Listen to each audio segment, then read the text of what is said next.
Welcome to honest podcast mister Venky Kudumala. Podcast honest podcast. Okay.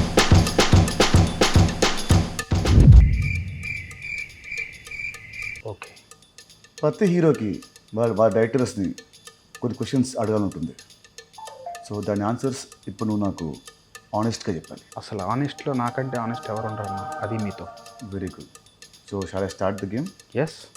చాలా ఫైట్లలో hero ముందున్న fighters కొడుతూ ఉంటే వెనకాల ఫైటర్స్ అలాగే చూస్తూ ఉంటారు.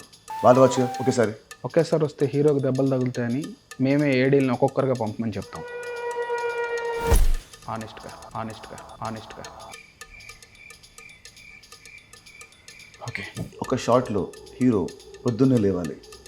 అలా లేచినప్పుడు హీరో చాలా అందంగా జుట్టు చెదిరిపోకుండా జెల్లు పెట్టి స్ప్రే కొట్టి చాలా ఫ్రెష్గా వేస్తాడు. ఎందుకు? మీకు ఈ డౌట్ రాకూడదని నేనైతే హీరో నైటే అలా తయారు చేసి పడుకోబెడతా. పొద్దున్న లేచినప్పుడు అంతే ఫ్రెష్గా ఉంటాడు. ఆనెస్ట్గా. Good answer. Thank you. Okay. సినిమాలో హీరోయిన్ అంటే నార్త్ ఇండియా నుంచి రావాలా? ఎందుకు? ఇలాంటి క్వశ్చన్ అడిగే రోజు వస్తేనే నేను ఇప్పుడు దాకా సౌత్ ఇండియన్స్ని పెట్టుకున్నా. వావ్. ఓకే. క్లైమాక్స్లో శుభం కార్డ్ వేయడం ఎందుకు ఆపేశాను? రిలీజ్ అయ్యాక తెలిసేది అది శుభమా అశుభమా అని.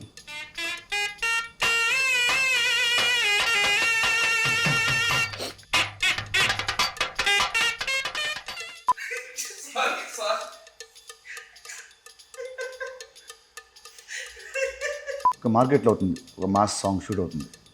హీరో వస్తాడు, సడన్గా స్టెప్స్ ఇస్తాడు. అప్పుడు నెక్స్ట్ సెకండ్లోనే పక్క నుంచి ఒక కూరగాయలు అమ్మేవాడు ఆర్ పాలు అమ్మేవాడు వచ్చి జాయిన్ అయిపోయి సేమ్ స్టెప్స్ సింక్లో హీరోతో పాటు ఇలా వేస్తారు. అప్పుడప్పుడు సాంగ్లో వాళ్ళు పాడుతుంటారు.